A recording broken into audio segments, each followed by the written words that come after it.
Jelang perayaan Imlek, warga Tionghoa di Makassar membagikan 650 paket sembako.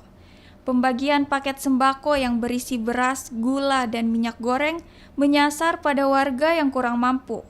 Sebelum dibagikan, warga penerima bantuan sembako terlebih dahulu didata. Pembagian paket sembako juga dilakukan dalam 10 tahapan agar tidak menimbulkan kerumunan. Dalam kami mengadakan dalam rangka menyambut Imlek, maka kami adakan kerjasama dengan 10 yayasan yang ada di Kota Makassar, Yayasan Tionghoa. Mereka akan memberikan kepada kami berupa data dari orang-orang prasejahtera. Nah, dari data ini nanti akan kami verifikasi dan kami data. Setelah itu kami adakan pengambilan bantuan kemanusiaan dalam rangka menyambut Imlek.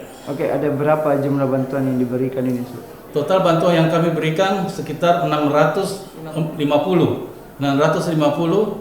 berupa bingkisan yang terdiri dari ada berupa ampau, berupa minuman dan biskuit dan kue-kue.